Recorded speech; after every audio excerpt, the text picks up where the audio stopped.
Hello, everyone. Welcome to the latest episode here of the Dr. Quack podcast. I'm your host, Dr. Quack. And I'm the important one, Mr. Mayhem. And God, this made me pine for 1995. At least WrestleMania 11 was better than this. I don't know. We're going to talk about this. WrestleMania 12. Holy cow. Taking place on this March 31st, 1996 in Anaheim, California at the Arrowhead Pond Arena.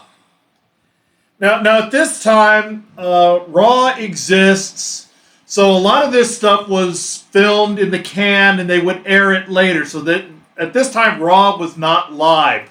So we're going to kind of explain a few things here along the way that didn't make sense as you watched, but as you watched the videos as they appeared later, they made more sense. Yeah, this was a time when the NWO was just built 6 months prior. Nope, it hasn't even been built yet. Oh, it hadn't 6 months later. Yeah, this is March 31st, 1996.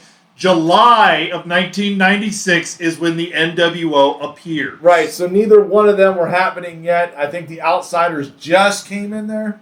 No, the curtain call hasn't even happened yet. Oh, wow, we haven't even gotten there yet. That's where we're at. See, that's why I asked him to make sure he's here. But yeah, attendance 18,853.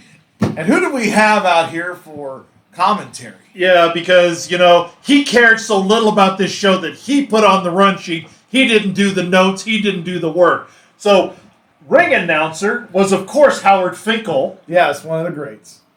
And backstage, let's get to the front. We had Vince and Bad. Just got done being called the Burger King, Jerry Lawler. Yeah, they were a horrible commentary team. It was worse when you had Jim Ross out there. It was bad when you had these two, period. Yeah, and on the backstage, we had Doc Hendricks. Hey! Mr. Perfect, Kurt Hennig. Oh, boy. I missed him in the ring. And the bad hairdo, Pettin Gillis. He now has a flat top. When Pettin Gillis was the top guy out of all the backstage people.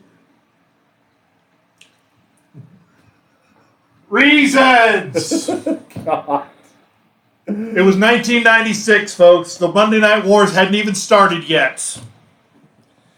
All right, so there were a couple of pre-show matches here, and I know you want to talk about the second one, so I'll talk about the first one.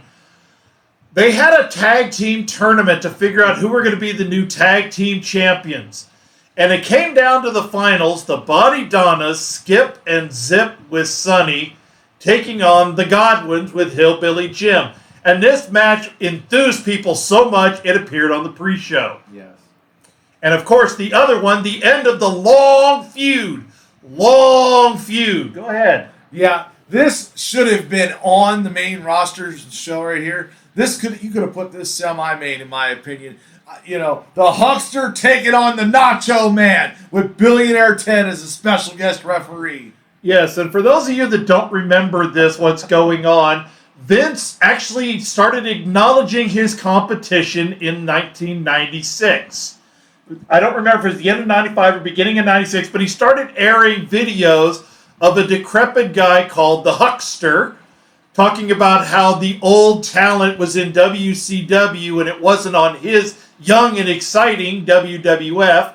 Well, then we got the Nacho Man, and they started putting together videos with Billionaire Ted in the wrestling war room with Scheme Gene doing interviews. Call my hotline. That's right. Look, that wasn't Randy Hogan playing the Huckster. I'm just telling you that. That is not. Randy Hogan was actually younger, way younger. Yes, but that was Vince McMahon was getting tired of getting lawsuits thrown at him and cease and desist letters. He decided to kill it all off because USA Network said, you air one more video of it, we're pulling our endorsements. And therefore, didn't die on anything except the pre-show. Good riddance. Yeah. Let's move into the opening match here. The British Bulldog, Owen Hart and Vader with Jim Cornette taking on Ahmed Johnson, Jake Roberts, and Yokozuna with Mr. Fuji. Mr. Fuji has a baby face. Waving the American flag. It happens. It happens. We've already had our reasons. We don't need to do any more. Jack Doan was the referee here. Vader was now a heel again, or no, he was getting ready to turn away from heel. I don't remember which. He flip-flopped so many times. With the Bulldog and Owen Hart with a now babyface Yokozuna because he was tired of Jim Cornette doing things to him. With Ahmed Johnson, who just come in, and Jake Roberts, who was now the God-fearing man of God, Jake Roberts, that didn't last very long. He was the reason Stone Cold Steve Austin said, you got your Psalms, you got your John 3:16. Austin 3:16 said, I'm going to whoop your ass. It's because he beat Jake Roberts in the finals. Yeah. Also a big stipulation in this match, if Yokozuna's team won, they received 5 minutes in the ring with Jim Cornette. Yeah, and just like our introduction to get to this first match, which took 6-some minutes to get there, this match was way too long. There was not enough work on the storyline they were trying to put over that if Yokozuna was going to win, he got 5 minutes with Cornette. They talked about it more than they did it in the ring. This match was okay, though. It really wasn't a horrible match. The story didn't match what they were trying to put over. I went 2.5. It was decent. Yeah, I went 2 stars. Like, it could have been better. It was okay for an opener. But this was WrestleMania 12. This was before the Attitude Era really took off. So, yeah, you still had some of the guys from 1995 in there.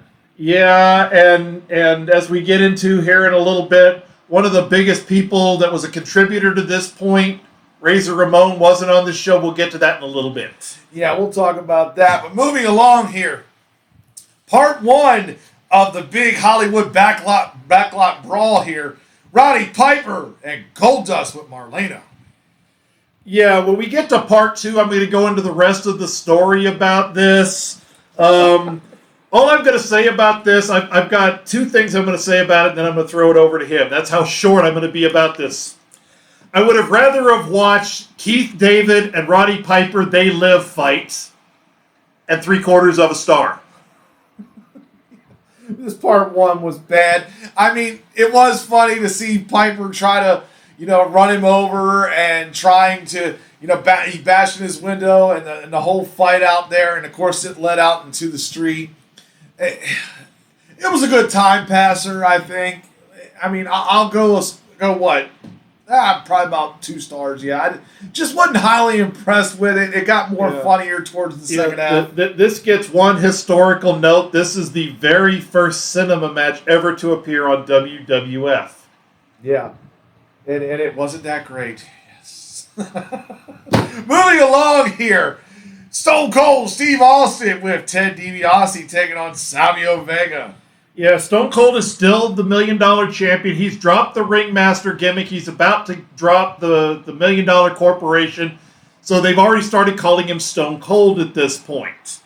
Now, as we said, the curtain call hasn't happened. So at this time, the plan is still Triple H will win the 1996 King of the Ring. We know, watching, that did not happen because of the curtain call. But that's where we're at right now. And the problem is with this match was okay. They kept showing videos of what was supposed to be Roddy Piper, but in reality it was the 1994 car chase with O.J. Simpson in the white Bronco. What? That interfered with this match. It really made it not mean like it was that important. It made these 2 guys who now... Savio Vega, they kind of tried to push him. He just never caught on. He's not horrible. He just never caught on. I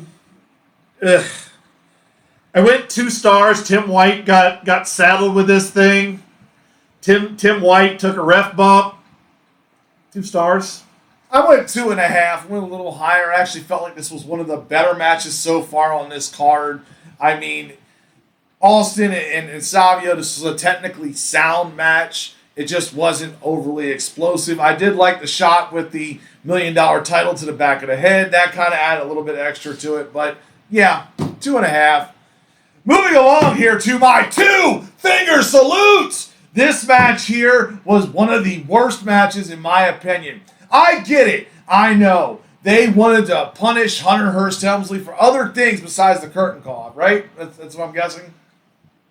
I'll go into that. I'll let you finish your two-finger salute. Yeah, finish my two-finger salute here. I mean, the Ultimate Warrior shouldn't have gotten a squash match in a minute and a half over any talent. I'm sorry. This is 1996, not 1988-89. I mean, you've been out of the ring for so long. They decided to bring you back. And all I can hear is Todd Pettengill singing his song, over there from the Slammies.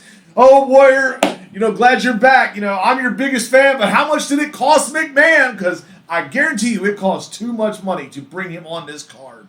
Yes, it did. So to explain this, it made no sense in the storyline purposes, especially when what we know now that he was supposed to win 2 months later, the King of the Ring. Well, yes, he brought in, Vince McMahon brought in the Ultimate Warrior to pop the crowd for $1.2 million. I don't even think he got a tenth of that. This is Ultimate Warrior's last match in the WWF. First and last match on this second contract because he started demanding things like Vince McMahon put out his comic book, Destrucity. He demanded a video or a movie deal. All these other things that he demanded from Vince McMahon, and Vince McMahon said, "You're not worth it." Now, the reason that Triple H got punished, it was very, very small reason. It was a very slight because this is the first time that Triple H has been in trouble in the World Wrestling Federation. He showed up drunk the night before this, on the show before this one, and they had to sit him down and tell him, "You can't do this again." Now, it wasn't truly drunk like he was an alcoholic. He came in basically hungover. So he got the little punishment of putting over the Ultimate Warrior, and little knows 6 months later he's getting backdropped into the hog pen. Yeah. I think it was 6 months. Yeah, roughly that, yeah. So that's where we're at. They thought the Ultimate Warrior was going to pop the ratings. Instead, he popped blood vessels in Vince McMahon's neck. I went 2 stars because at least the crowd liked it and it was entertaining for being very short. But knowing what we know now, good God, did it suck. Ultimate Warrior, you should have just stayed gone. Yeah, I mean, my biggest problem with this match was just why. I mean, you got more excitement out of the sparklers coming out the Ultimate Warrior's face paint than you did this match. I gave it 1.5, and it's getting my 2-finger salute. There you go. But moving along here, we had The Undertaker with Paul Bearer taking on Diesel. I know you loved this match. I loved it so much I want to revert back to something else that was part of history. We forgot to talk about the woman that came to the ring with Triple H. Yeah. Because at this time, he was Hunter Hearst Helmsley. He was not Triple H. He was the Blue Blood, and he was escorting beautiful women to the ring. Well, this beautiful woman was Sable. Yeah. This is how Sable made her WWF debut. And Mark Marrow, her husband at the time, appeared by, after the match was over, Triple H pushed Rena, or Sable, and they had a little 5-second fight on the screen. There, now let's move on to this match I really didn't like. Yeah, that's right. Diesel and The Undertaker. The build-up. Now, I'm going to tell you, the match was not that great, but if you add the build-up to this story where Undertaker and Diesel were constantly coming at each other because, Bret Hart was champion. They both wanted to go after Bret Hart, and they both had this feud. I mean, the match was okay, but you add the story part into it, the build-up with it. I gave this match 3 stars. I already feel the love from this. All right, so let's start here with Razor Ramon. Razor Ramon, 3 days before WrestleMania, gave his notice and failed a drug test, so he was suspended for 6 weeks. Razor Ramon was supposed to appear on this pay-per-view to take on Goldust. Didn't happen. Nope. Now, we're up to the other half of, he dropped his notice right after this match. That's why I brought up Razor Ramon. He dropped his notice right afterwards because he really felt he should have beat The Undertaker. And he was mad that he didn't get to win. Nope. So, the story they tried to tell was the Rocky IV story of The Undertaker was Rocky. He got his ass whooped, and all of a sudden he just, come on, give me some more. Come on, give me some more. The problem is we didn't need all 15 rounds. This match, I'm going to show you my notes. It says, way too long. But he took 2 jackknives and still got up. Who takes 2 jackknife power bombs from Diesel in 96 and gets up? My other note says here I'd rather watch the Nacho Man and the Huckster with Billionaire Ted than this match. I gave it 1.25 stars only because The Undertaker was in it. I cared nothing about this match. I was so bored I almost fell asleep. Yeah, I mean, he had better matches, The Undertaker, in WrestleMania. One day we might do a show on that, Undertaker's greatest matches.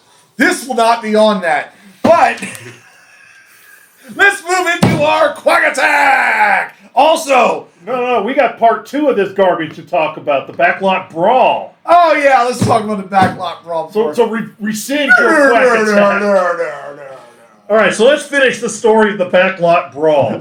The original Packlock Brawl, they filmed it 1 week before WrestleMania where they went driving off. And yes, as he talked about, Goldust and Bruce Pritchard have talked at length about how much they didn't like this. Here's what was originally supposed to happen on the original plan sheet. Imagine this. In 1996, Roddy Piper against O.J. Simpson. That's why they kept showing the videos, because Roddy Piper, as the president of the WWF, had been making fun of O.J. Simpson because his trial had ended like 3 or 4 months before this. That was what was supposed to happen, but Vince McMahon's people were talking to O.J. Simpson's people. Well, O.J. Simpson's people started talking, and the sponsors all went, you make that match, we pull our endorsement.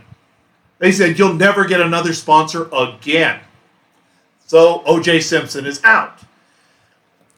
They were supposed to have the Intercontinental title match between Goldust and Razor Ramon. Well, Razor Ramon dropped his notice, so they had to switch things up. Goldust loses the title. He actually, on TV, loses it the next day.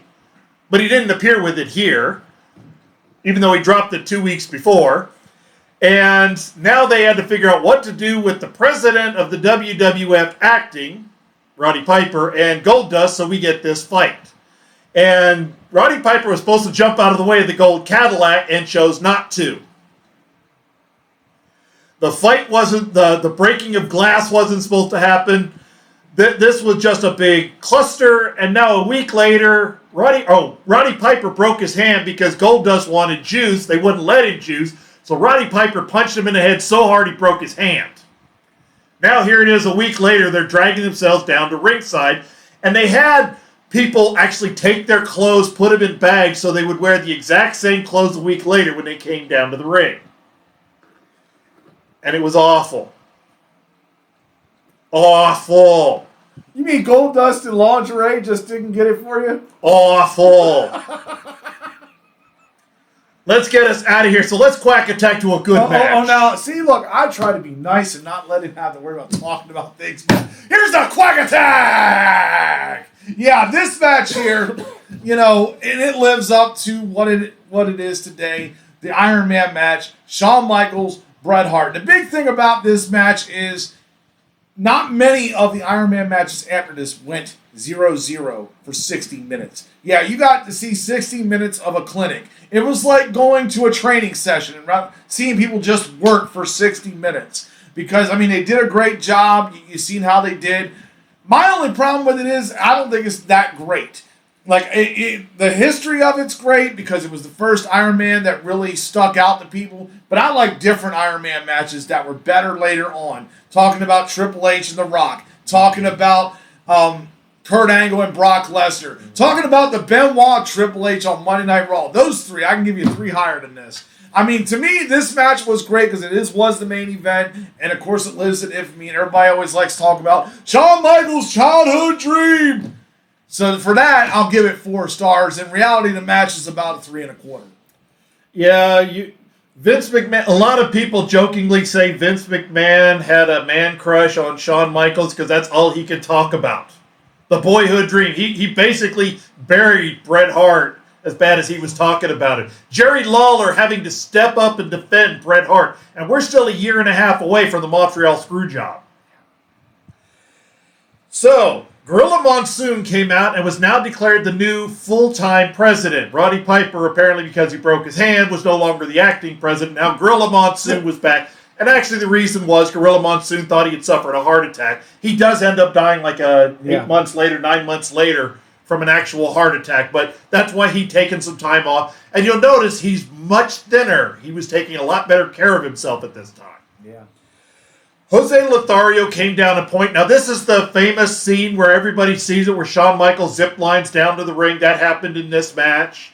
The same thing, the boyhood dream, where he's sitting there staring at the belt in his arms. That happened in this match. So, yeah, a lot of video packages are based upon this match. You're right. Historically, this match was 4 stars. It wasn't the first Iron Man match, but it was an incredible Iron Man match, and it's another one of those that showed you don't have to throw everything out at the beginning of the match. This felt like they went from the 80s Southern style with long head scissor spots and headlock spots, and then they worked their way up into the 90s as they were progressing. So it was a great story. I agree with you, 4 stars. The match, I went 3.5 on the match. But the whole package together and where it stands in history, 4 stars. And who can forget Shawn Michaels kicking that bell ringer over there instead of Bret Hart? They play that every chance they get. I think it's somewhere in the Then, Now, and Forever video. Yeah, and this is where we could tell Shawn Michaels was starting to really become an ass. Earl Hebner refereed this match, and he pushed Earl Hebner away because he wanted Earl Hebner to get out of the ring so he could stand there by himself. Yep, that's what happens. But now, we're finished with this one, WrestleMania 12. Thank you for tuning in here. We're going to finish this trilogy. We are. We're going to finish this trilogy. Next week, you will get to see WrestleMania 13. And at least out of the 3, I think this one's going to be better. This one is better. Kind of. It's got instead of 1 great match, it's got 2. We'll get into that next week. I'm Dr. Quack. And I'm the important one, Mr. Mayhem. I think I need to go take an IV because I am drained from dealing with this. And we're out.